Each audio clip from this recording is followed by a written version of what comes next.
contoh menu yang minim tapi sehat di lingkungan kita, terutama Jawa, Kediri, nasi pecel. Jadi kalau istri saya masak itu saya suruh bikin banyak, nanti sekalian buat pagi, siang, sore, katanya begitu. Saya bilang, oh tidak bisa Pak, ibu rumah tangga itu harus sudah mulai mengelis, oh makan pagi apa, makan siang apa, makan sore apa. Jadi biar otomatis anggota keluarga itu tidak bosan, otomatis itu. Kalau keluarganya istilahnya melek gizi, nanti pasti nanti dia akan mengarahkan uang belanjanya, oh ini baik untuk ini, baik untuk ini.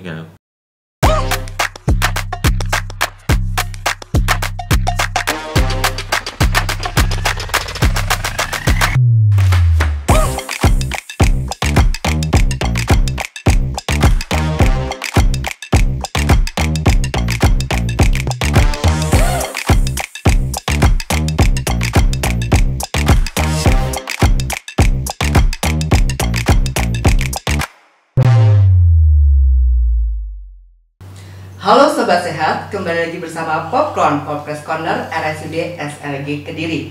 Bersama saya Bintang Wibisono yang akan memandu podcast pada episode kali ini. Sobat Sehat, tak kasih info.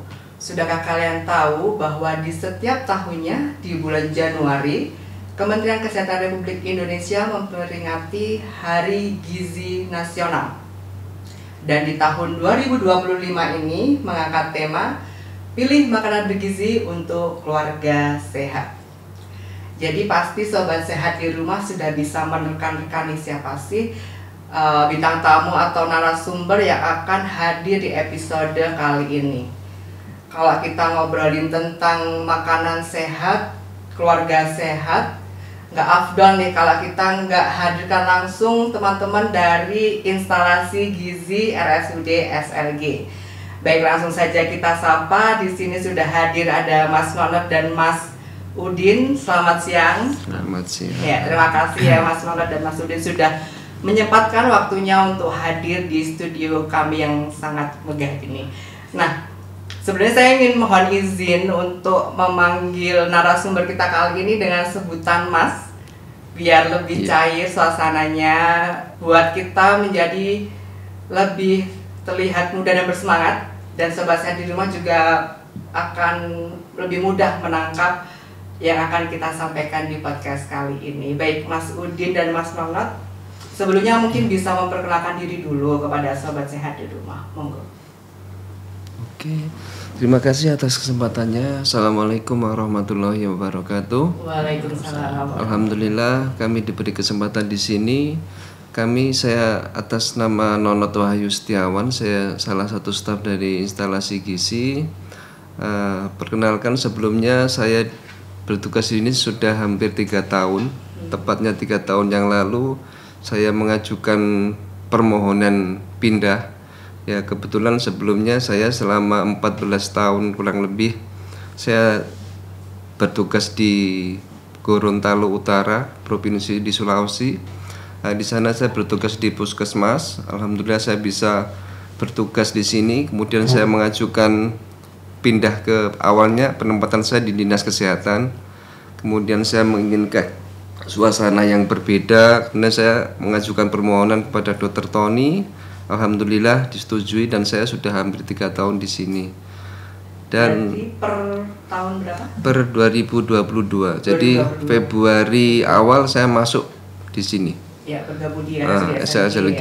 Nah, kemudian alhamdulillah yang saya syukuri di sini, alhamdulillah saya dapat bertemu teman-teman yang baik, ketemu orang-orang yang bisa membimbing saya. Kan saya sudah lama sekali sebenarnya. Kalau gizi itu uniknya di sini. Jadi kita di sini ada berbagai macam keahlian. Jadi kita bisa ke teknologi pangan, kita bisa ke masyarakat, kita bisa ke klinik, juga bisa ke catering. Jadi saya ingin mencoba pengalaman baru. Saya terangkat di Gorontalo, saya terangkat di puskesmas, dan saya ingin mencoba hal yang baru. Jadi saya selama belum pernah ke rumah sakit, jadi saya mencoba di rumah sakit. Alhamdulillah di rumah sakit saya dibimbing teman-teman yang sangat luar biasa, teman-teman yang masih muda, masih fresh ilmunya. Dan alhamdulillah jadi saya terbantu sekali untuk mengembangkan keinginan saya di rumah sakit. Mungkin jadi, itu. Mas ini tipe orangnya suka hal-hal baru ya, suka tantangan gitu ya. Jadi intinya inginlah mencoba gimana sih sebenarnya di rumah sakit yang selama ini kan cuma di puskes, ke masyarakat, ke posyandu, ke lansia dan lain-lain. Jadi selama di rumah sakit ini mau mencoba hal yang baru lah, gimana rasanya di tantangannya berbeda ya. Tantangannya berbeda. Dan rumah sakit. Iya. Untuk pendidikannya Mas Nono? Saya pertama dulu lulusan dari Politeknik Kesehatan Malang 2002. Kemudian saya sempat bekerja di perusahaan swasta. Kalau dulu di Jakarta, saya sempat kerja di Jakarta selama 1 tahun. Kemudian dikirim ya dari perusahaan ini saya dikirim ke Gorontalo. Nah, di Gorontalo saya kebetulan terangkat di sana, nikah sama orang sana. Alhamdulillah tahun 2019 waktu Covid itu saya mengajukan pindah ke sini. Alhamdulillah tahun 2002 disetujui untuk pindah. Oh, berarti dari background pendidikannya D3 gizi. Kemudian saya melanjutkan S1 gizinya di Poltekkes di Stikes Surabaya tahun 2010. Ya, terima kasih. Untuk Mas Udin gimana? Oke, terima kasih atas waktunya. Nama lengkap saya Ahmad Fatkurizai Fakhudin, bisa dipanggil Udin. Background saya sama kayak Pak Nonot, D3 Gizi 2014 di Akademi Gizi Karyusada, kemudian lanjut S1 di Yogyakarta, Universitas Alma-Ata. Kemudian sebelum di rumah sakit saya sama kayak Pak Nonot bekerja di Puskesmas selama 1 tahun. Kemudian 2020 ada rekrutmen di RSUD SLG dan alhamdulillah bisa berkesempatan bergabung di sini untuk menerapkan ilmu saya di sini. Ya, ini Mas Udin ini adalah teman satu angkatan saya ya, di 2020 betul. di sini ya. Pas waktu itu satu kelompok juga kan. Ya, lupa. Nah, ini kalau sebutan profesinya Mas Udin dan Mas Nol ini apa? Ahli gizi kah atau apakah sebutan profesinya? Sebutannya bisa ahli gizi, bisa nutrisionis, tapi kalau di rumah sakit biasanya kami disebut dietitian. Dietitian. Ya. Oh iya. Seperti itu. Oke. Kalau untuk pelayanannya di RSUD SLG ada nggak poli gizi atau semacamnya? Sebenarnya di gizi kalau di rumah sakit itu pelayanan kami ada 2. Kita berfokus emang gizi itu agak unik. Jadi kalau kita di kepala seksi itu ada 2. Yang satu di klinik dan satu non klinik. Ya, kebetulan yang di instalasi yang di dapur itu kita di non klinik.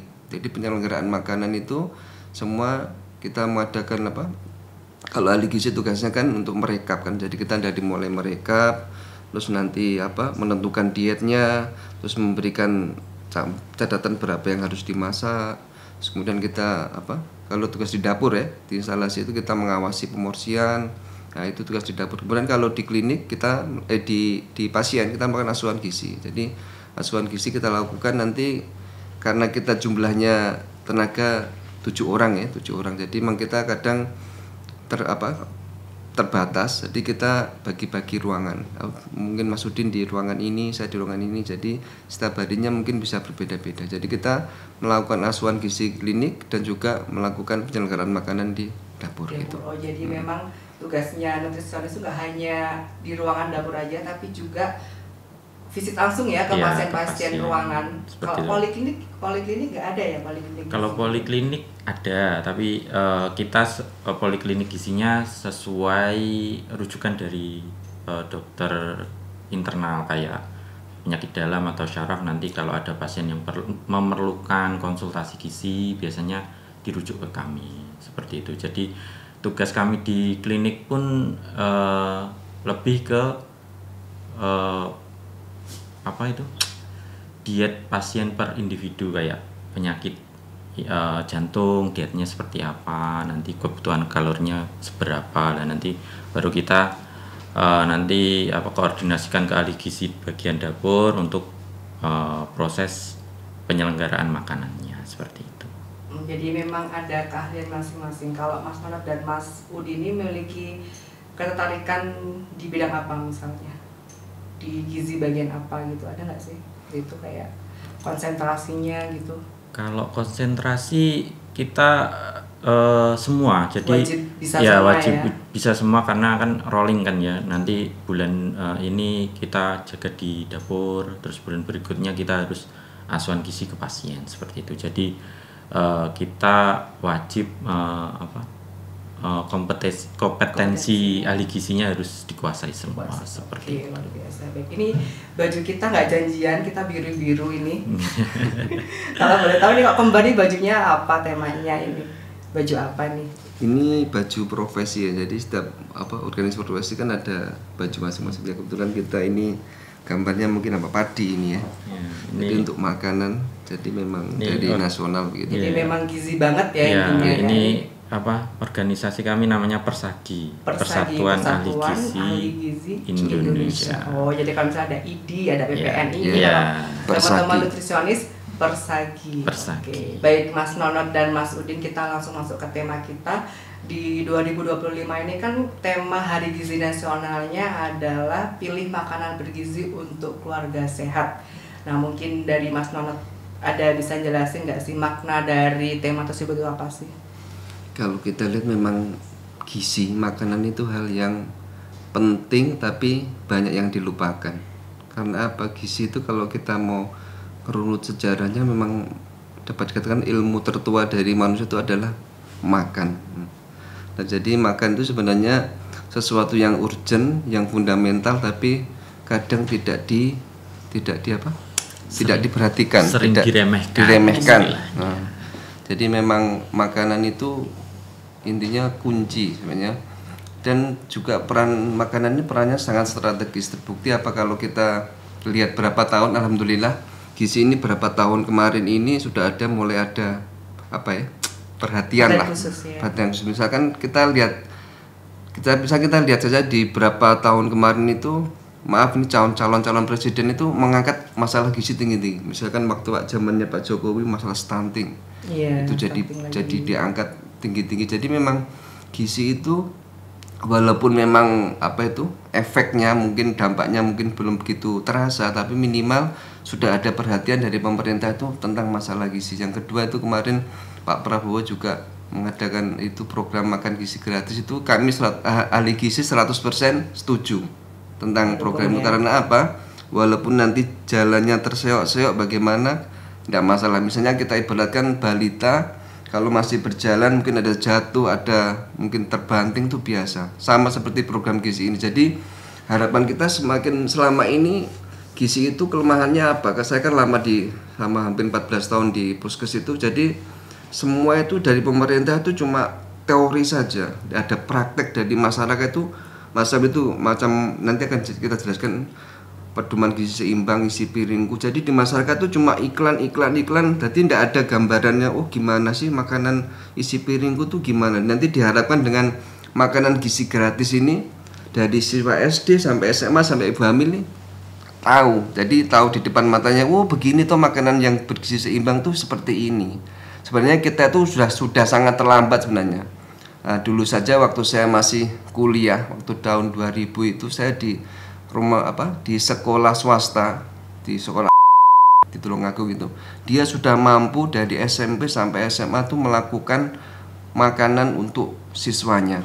Jadi sebenarnya sudah sangat terlambat program gizi ini, tapi lebih baik terlambat daripada tidak sama sekali. Intinya jadi harapan kita, kenapa ini keluarga yang disasar? Karena dari keluarga ini, kalau keluarga tahu jadi makanan ini, makanan yang bergizi itu seperti untuk keluarga. Diharapkan apa? Nanti generasi kita yang mendatang itu dapat mengubah dengan sedikit-sedikit mengubah perilaku menjadi lebih baik, dan mengetahui dapat menerapkan begini loh makanan yang sehat seperti ini. Karena memang tantangan terbesar itu adalah mensosialisasikan ya ke masyarakat bagaimanakah makanan bergizi, makanan seimbang itu seperti apa. Nah, kalau misal zaman dulu tuh saya waktu kecil tuh tahu makanan bergizi itu 4 sehat 5 sempurna. Gitu. Itu masih relevan nggak sih sekarang? Kalau 4 sehat 5 sempurna ya, itu kan konsep awal yang dicetuskan Bapak Purwo Sudarmo, Bapak Gizi Indonesia. Itu penyempurnanya kan adalah susu. Nah, kita tahu susu itu kan kandungan utamanya protein. Jadi untuk saat ini kurang relevan. Jadi sekarang ada yang istilahnya terbaru itu pedoman umum gizi seimbang. Jadi ada yang diperbarui Sudah diperbarui, seperti ditampilkan di layar kaca. Pedoman umum gizi seimbang itu susu tadi kan di awal kan penyempurna ya istilahnya. 4 sehat 5 sempurna susu. Kebetulan susu itu masuk di bagian protein di situ. Jadi susu itu bukan penyempurna, tapi itu susu merupakan bagian dari makanan yang seimbang. Jadi susu bisa diganti dengan telur, bisa diganti dengan daging, bisa diganti dengan tempe, tahu, sama saja. Karena sama-sama mengandung protein. Mungkin bisa dijelaskan dari bawah, Mas. Ini yang warna pink itu apa? Pedoman umum gizi seimbang itu kan paling dasar. Yang warna pink itu adalah karbohidrat. Atau istilahnya persentase terbesar dari asupan energi yang kita makan.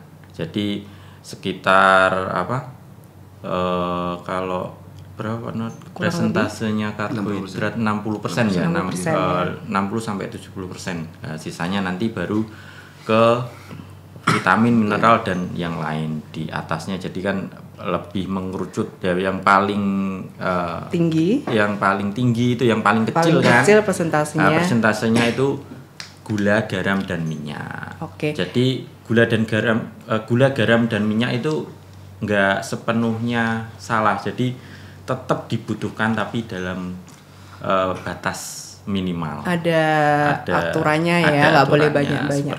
Oke, untuk karbohidrat sendiri apakah harus nasi? Bisa ganti yang lain ya? Bisa.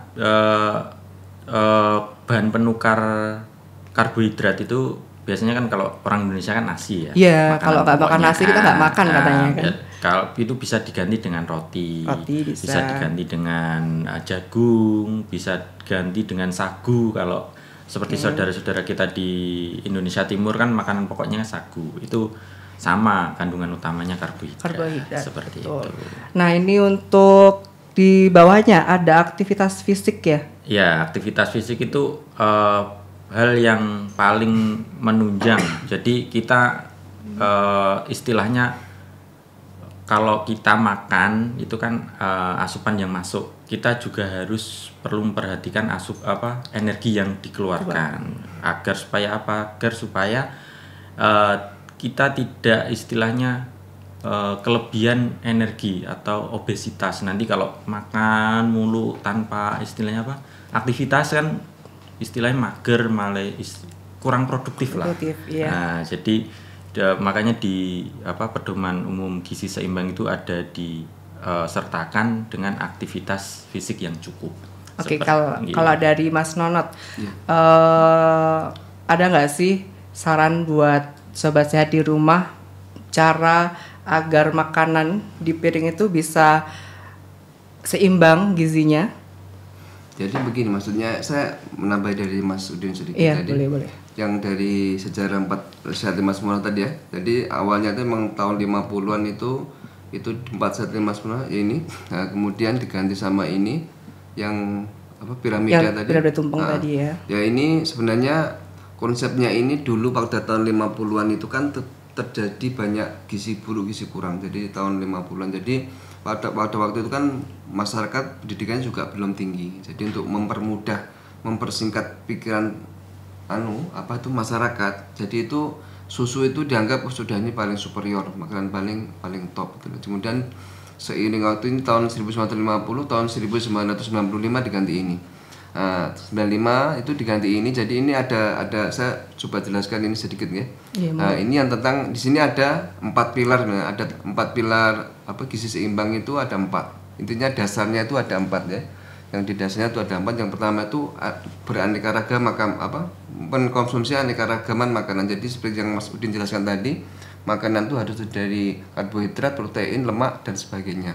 Terus yang kemudian yang pilar yang kedua yaitu membiasakan perilaku hidup bersih dan sehat. Nah, perilaku hidup bersih sehat ini bisa misalkan cuci tangan, olahraga, terus mungkin memantau berat badan, itu juga perilaku hidup yang sehat. Yang kedua, aktivitas fisik ya. Aktivitas fisik itu minimal 30 menit dalam satu hari. Dan yang keempat, menjaga berat badan tetap ideal. Jadi di atas tumpeng itu harus didasari oleh 4 pilar tersebut nih. Kemudian tadi Mas Anu tanya gimana?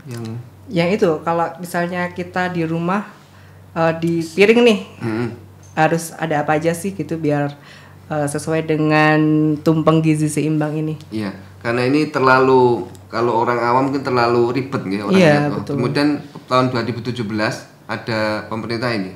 Jadi pemerintah isi piring gue ini tahun 2017 ini jadi lebih mempermudah orang untuk mengaplikasikannya.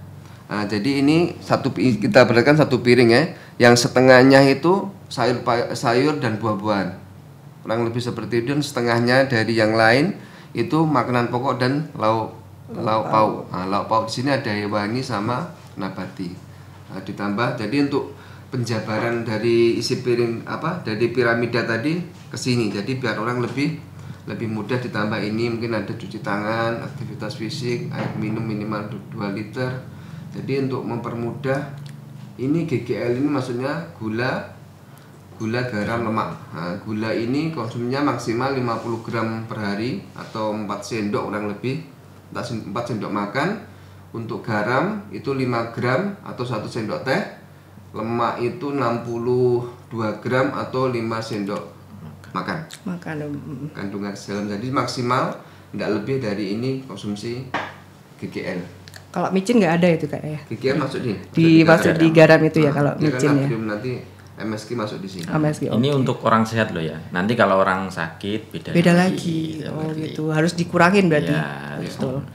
Nah, kalau dengan ini kan sobat sehat di rumah jadi bisa ada gambaran porsi piringnya itu nasinya harus seberapa, lauk pauknya harus seberapa ya. Jadi ada gambaran seperti itu.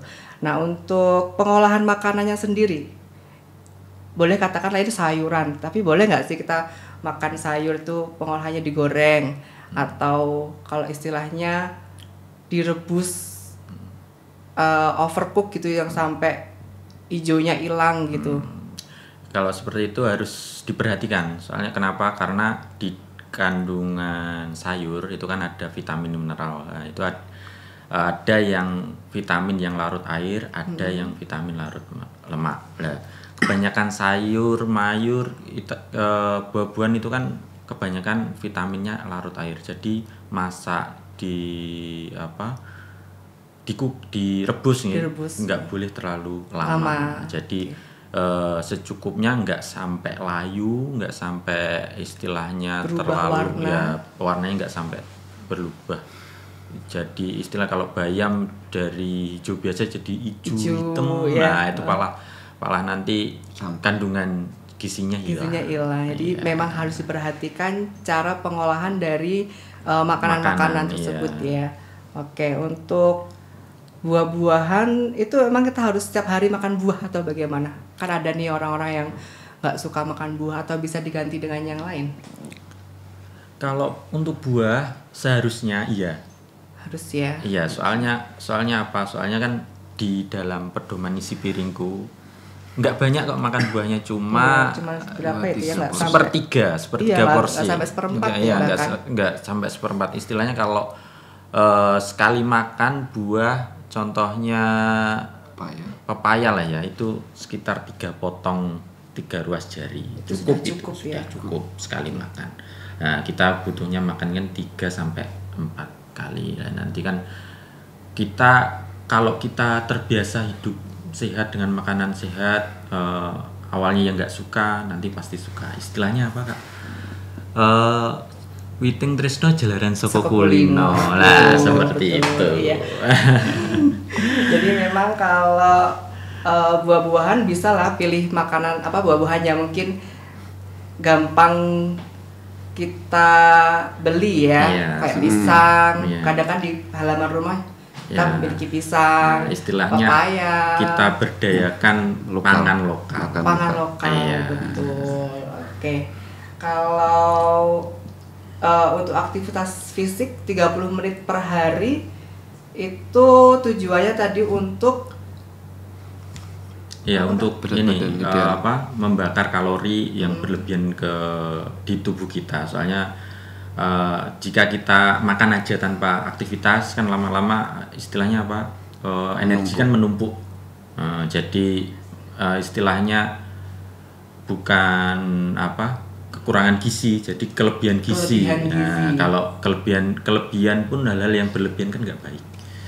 Jadi obesitas istilahnya, jadi dia istilah memicu beberapa penyakit yang kalau kelebihan gula kayak diabetes, nanti kelebihan lemak kalau nanti di jantung jadi jantung koroner kayak gitu. Jadi perlunya aktivitas fisik minimal 30 menit per hari itu seperti itu, membakar kalori yang ada di tubuh kita. Oke, jadi memang kalau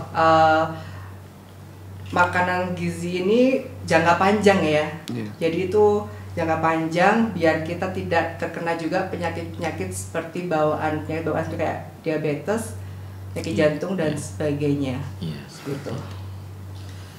Oke, kita langsung bahas di antasida. Kita masuk ke antasida. Sesi antasida ini kita sudah mengumpulkan pertanyaan-pertanyaan dari Sobat Sehat di rumah melalui media sosial kita di Instagram. Nanti langsung dijawab ya sama Mas Nol sama Mas Udin, boleh gantian atau salah satu monggo. Ya, pertanyaan pertama datang dari @binti Nurul AFDH. Makanan yang direkomendasikan untuk penderita radang usus dong. Boleh dong dijawab. Ini maksudnya radang usus dia sakit Mahnya? mah Atau- atau gimana? Atau anunya apa Dia pernah namanya? operasi usus. appendix atau Appendix. gimana? Atau dua-duanya boleh dijawab buat yang mah atau sama yang tadi yang habis operasi appendix ya kan ya. kebanyakan sekarang banyak yang Mah mungkin ini. mah. Mah mungkin. Radang usus bisa. Kalau intinya kalau makan penyakit lambung ya, Lambung daerah ya, lambung, boleh. usus itu biasanya itu makanan yang perlu dihindari, itu makanan yang bergas tinggi. Bergas tinggi itu contohnya kayak Iya. durian kalau buah. Oh, durian nggak boleh. Terus Nangka. buah nangka ya, baik muda maupun tuanya. Kalau tua kan bisa buat sayur kan, nah itu banyak mengandung gas, itu lebih baik dikurangi. Terus makanan yang bumbunya yang terlalu merangsang kayak pedes, kecut, nah itu terlalu asin. Nah, itu harus dikurangi. Terus yang direkomendasikan itu pola makannya. Kalau kami lebih ke pola makannya harus porsi kecil tapi sering. Porsi kecil tapi sering. Untuk penderita radang usus kan biasanya kan dia asam lambungnya kan istilahnya nggak stabil ya, kadang sering tinggi. Jadi porsi kecil tapi sering dengan rentang waktu sekitar 2-3 jam setiap jarak antar makannya. Kalau kurang jelas lagi bisa nanti konsul ke kami di Poligizi. Iya. Betul sekali. Nah, selanjutnya pertanyaan dari @tiasa_as. Apa yang harus dilakukan untuk menghindari mitos seperti makanan yang dikukus menghilangkan nutrisi? Jadi ini hubungannya sama tadi ya, pengolahan Overcook. makanan tadi. Monggo, Mas Nona mungkin. Untuk sebenarnya yang makanan ini ada dua nih. Kalau makanan ini yang overcook, otomatis kan dia akan berubah. Pertama, nutrisinya pasti akan berkurang atau menghilang. Jadi dikukus ini dalam artian begini, kalau berapa menit kan pasti ada standarnya. Ini misalkan 30 menit atau mungkin 40 menit. Jadi sesuai dengan waktu yang distandarkan. Jadi kalau justru makanan yang dikukus itu biasanya lebih bagus ketimbang yang digoreng ya. Digoreng atau dipanggang atau dibakar. yang dikukus, terus yang direbus. Itu biasanya vitaminnya, asalkan jangan durasi waktunya kita harus perhatikan. Maksudnya jangan terlalu overcook, jadi otomatis kalau overcook otomatis nutrisinya akan hilang. Jadi kita istilahnya tinggal makan seratnya saja. Kalau serat istilahnya kan ya cuma makan serat, intinya cuma vitaminnya akan hilang, intinya begitu. Iya, kayak makanan dibakar pun sebenarnya nggak boleh banyak ya, karena ada istilah karsinogenik, betul, bisa jadi pemicu kanker. Oke, lanjut dan selanjutnya dari @Havitraditya, apa tantangan yang dihadapi dalam menerapkan pola makan bergizi di keluarga dan cara mengatasinya? Tantangannya mungkin ini keterbatasan pengetahuan, terutama di pihak kepala keluarga dan pemegang dapur ya, ibu. Betul. Nah, tapi terutama di kepala keluarga sih, kalau kepala keluarganya istilahnya melek gizi, nanti pasti nanti dia akan mengarahkan uang belanjanya, oh ini baik untuk ini, baik untuk ini. Kebanyakan kan di masyarakat sekarang kan masih sosialisasinya kurang ya. Betul. Cara mengatasinya ya, kita di organisasi profesi biasanya kan sering mengadakan baksos, penyuluhan, entah itu penyuluhan di pos bindu, pos lansia, posyandu balita, itu kita akan terus melakukan penyuluhan agar pola makan bergizi yang bagus untuk keluarga itu tersampaikan dengan betul kepada keluarga yang kita harapkan, seperti itu. Oke, betul. Mungkin ada tambahan sedikit, mungkin kalau sekarang itu mungkin zaman sekarang itu serba instan yang menjadi masalah juga.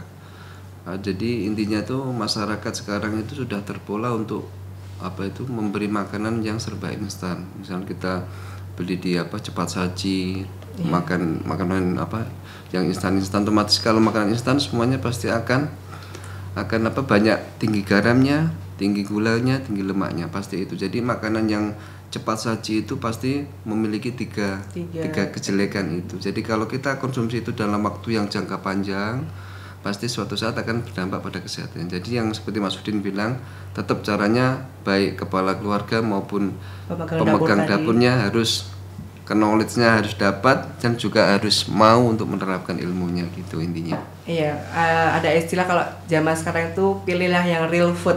Iya. Nah, dengan itu ya. Pilih real food daripada makanan yang cepat saji itu ya. Junk food.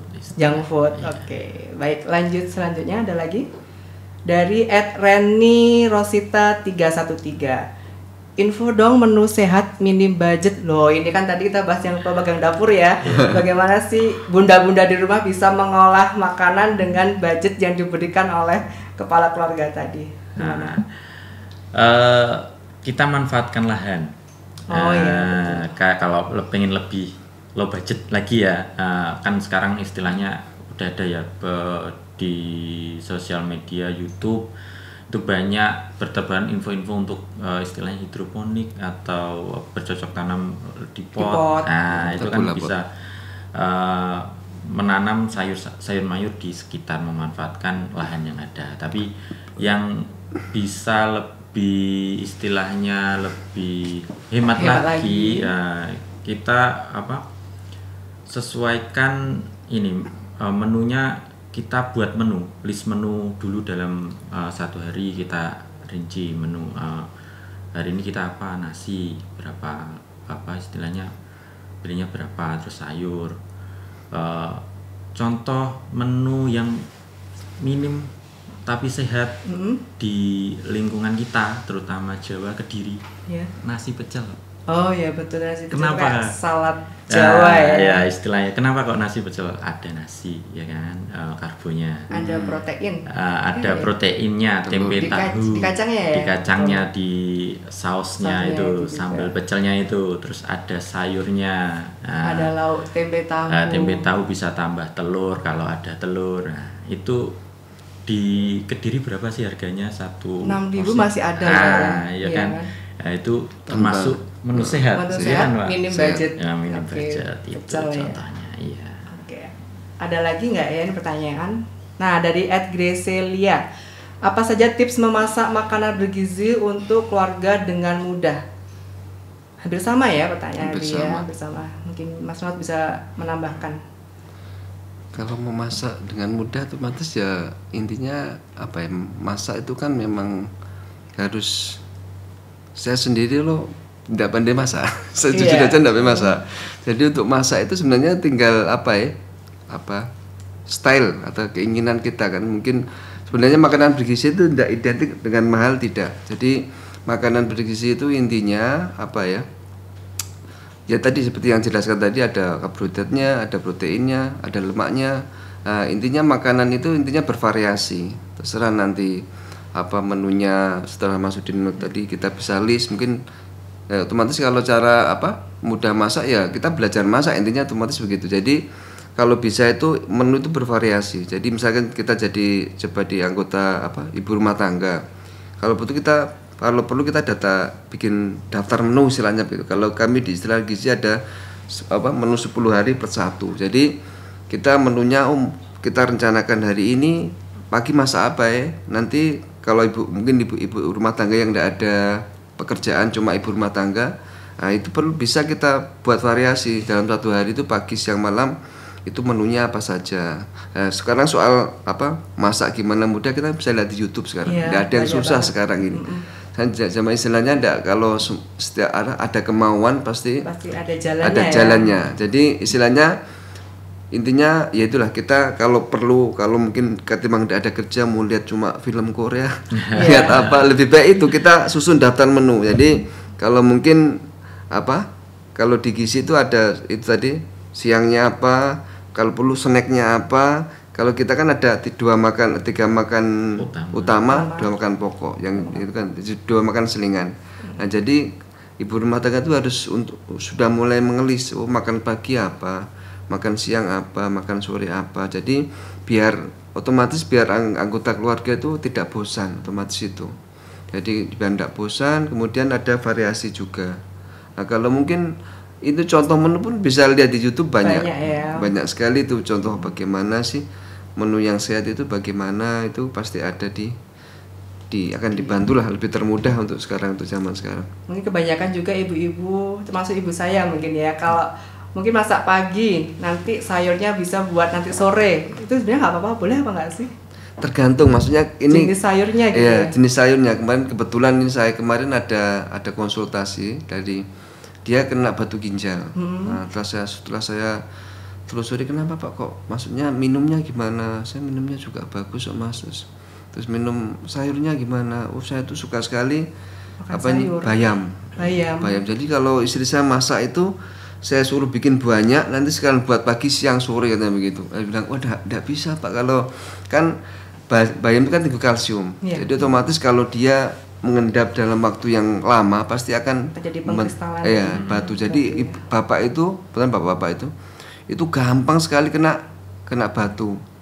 Jadi habis di laser mungkin berapa bulan kemudian timbul lagi. Terus setelah saya telusuri riwayat makannya, mungkin itu Pak penyebabnya. Jadi bapak ini itu makan bayam. Jadi tergantung jenis makanannya. Kalau makanan yang tinggi kalsium itu jangan, intinya kalau diusahakan sekali makan habis.